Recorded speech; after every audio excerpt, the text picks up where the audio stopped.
You know what this movie did? It made me want to play Call of Duty and Mario Kart, both at exactly the same time. Well, starting with the most hardcore, of course. And I will bury you on Rainbow Road!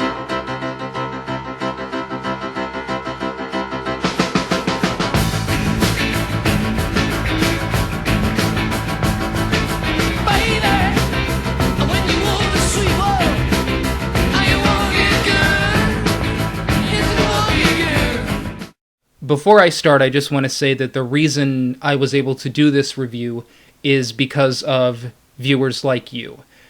I had said in the beginning of my Lorax review that I wasn't able to see any new movies because I was having a lot of serious financial issues, and since I said that, people started to donate, and those donations are making a very personally challenging time in my life right now a lot easier. And I just want to say before I begin that I can't thank you enough, those of you who donated, and just those of you who watch and keep the site, going. And, the people that donated probably earned that money doing something important, and all I do is talk about movies. So it's very humbling for me. But most of all, I cannot even express my gratitude enough. So from the bottom of my heart, thank you. Those who donated. This is the first film that I was able to see, which is Wreck-It Ralph. This is one that people wanted me to talk about ever since it came out. I didn't know the first thing about this film because I hadn't really planned on seeing it because, once again, money issues. And really just there are other films that I wanted to get to. This one just happened to be playing at a time where I was able to see something. I'm finding myself seeing a lot of animated films these days, or films that are targeted at kids, like The Muppets, which I will be doing eventually. And I just reviewed The Lorax. A little while back I reviewed Brave, which I wasn't crazy about. I gotta tell you, I wasn't really crazy about this movie either. It was good, and I enjoyed some of it, but I had a lot of problems with it too. That's probably not going to matter, though, because I will say that I saw this in a theater full of parents and children. I felt a little awkward being the only adult there that was alone and didn't have any kids, but the kids... they were thrilled with this movie every moment that it was on. They loved this, the kids that were in the theater that I was in. So I did have problems with this, but before I go on, I want to say that that's probably not going to matter if you take your kids to this. I don't think that they are going to care about the problems that I had. I just, I'm turning 32 in 2 days, and this is going to play differently for me than it is for a child. So just take this for what it is. Wreck-It Ralph is all about the antagonist of a video game not necessarily wanting to be the good guy, but wanting to have the same recognition as the good guys do. And he realizes that the only way he's going to get that is if he does something good. That was one of the minor issues I had. I couldn't really tell if he wanted to be the good guy or if he just wanted the recognition and he didn't care if he was the good guy or not. But in either case, in order for Wreck-It Ralph to get the same kind of recognition that the hero of his video game does, he has to get a medal. And in order to get a medal, he has to participate in another game. It's kind of weird. He has to participate in another video game to get the medal there, bring it back to his game, and then the people will accept him. So this is kind of a Toy Story for video games, sort of. It's the same kind of when the players aren't looking, the video games come to life, and they have their own societies, and they have their own friendships, and they have their own rules. One of the joys that I got out of this, which I think a lot of people will if you grew up in the 80s, or actually pretty much any genre of video game, but I think the 80s in particular, we have all kinds of video game cameos in this film, and I was overjoyed by that. Right from the get-go, we see all of these old-school video game cabinets because it sort of starts 30 years ago, and then they do a jump to now, but it's really just nothing terribly important happens in the 30 years ago part. But we see all these old video games, and it's not generic video games. There's Pac-Man, there's Street Fighter, there's all these things that we know, and that just made me smile immediately. It was so great to see all of that again. And there's this scene where all of the villains from all of these video games are going to sort of an AA meeting of sorts, and it's villains from real video games. There's Bowser in there, there's Eggman in there, Sonic the Hedgehog, which I freaking love, even though I know a couple of his games have sucked recently. Sonic Generations was really good, go buy it. But he's in this movie a lot. Sonic the Hedgehog was in a movie, that's so cool! And so that kind of stuff was sort of sweeping me away and making me really enjoy this. The downside to that is that as the film was sort of going on, I realized that I was more interested in the video game cameos and looking out for them than I was the actual story of Wreck-It Ralph. I never really got to truly care about that character. I didn't feel like they spent enough time on him to really make us care. I felt sympathy for his situation, but very, very generally. I think they could have developed him a little more. And especially considering that while the movie was going on, and I know this is largely my problem, but while the movie was going on, I was looking around for the cameos, and I wasn't really paying that much attention to him or his game, because his game is made up, it's generic. So the beginning of the film builds what he wants and how his game works and how he is viewed by the people in the game more than it really develops his character, and that becomes a slight problem in the beginning. It didn't really get off to a great start. It got off to an extremely novel one, in a good way, but as far as the story and the character goes, it could have been done a little bit better in the beginning.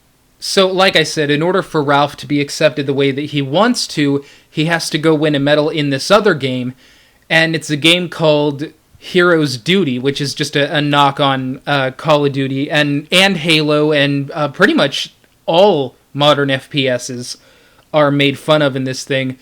Pretty well. It was kind of funny. I think that whole thing was the least interesting part of this movie. Which again, it kind of takes me back to, I think in the beginning of the film, Ralph was the least interesting part of this film. Like I said, never really clicked with him. It took me a very, very long time to figure out why I was supposed to care, other than him being in this situation. In my personal experience, I was more interested in the video game stuff than I was the plot stuff. So the film, it didn't really get off to a great start for me. Like I said, not bad, just a little bit underdone in terms of the story and the characters. I cared to the point where I wanted to see where this was going to go, but I wasn't right off the bat rooting for Ralph. Honestly, I wasn't. Then we get to the middle of the film, and Ralph is introduced to a character, I cannot remember her name, but she's a glitch. Her whole thing is that she keeps glitching, and this character wants to be a character in the game. She wants to participate in the game. It's a kart racing game, and she wants to be a racer. But the other video game characters won't let her race because she's a glitch, and they don't want the players to think that the game is broken. I actually cared about her more than I cared about Ralph, and they integrated those two characters very well. And as soon as those characters start to mesh, I did honestly start caring about both of them. But I kind of got to the point where I was like, if they had made the movie just about the glitch character, like this glitchy character who wants to participate in the game, that might have been a good enough film on its own. And I thought that her story was just a little bit better than Ralph's. I think if Ralph had been the secondary character and that glitch had been the primary character, maybe this movie would have worked a little bit better for me. But I thought that her character was really funny, and I really enjoyed watching her, try and succeed, and I wanted her to succeed more than I wanted Ralph to succeed, I have to admit. It's here where the film kind of starts to lose focus, because Ralph is in this kart racing game, and I just felt like we spent way too much time in that kart racing game, and kind of what made that a little bit worse is that the kart racing game is all about candy and sweets. And we see a lot of the candy and sweets stuff, and I started to forget that this was a video game movie. I started thinking that this was a treat movie, like a candy movie. So I was kind of taken out of the whole video game thing for a long time. They had this subplot with two other video game characters, the protagonist from Ralph's game and the protagonist from the Call of Duty game, and they kind of do a sweet little romance there, and that was all really nice, but it was very few and far between. We spend most of this film in the kart racing game, and I think maybe that was a little bit of a mistake. That kind of wore out its welcome just a little bit. They could have reined that in just a little bit more. From then on, it starts this plot having to do with what I think is the antagonist of the whole film, which is someone named the Candy King, who, to me, I haven't researched this or anything, but it was pretty clear to me that he was patterned off of Ed Wynn. And if I didn't know that this was a Disney movie before, that really made this feel like a Disney movie. Seeing a character that was patterned off of Ed Wynn, it kind of took me back to the older Disney films. So I warmed up to that, and then I started warming up to the film a little bit more when Ralph was trying to help the Glitch, and the Glitch was trying to help Ralph.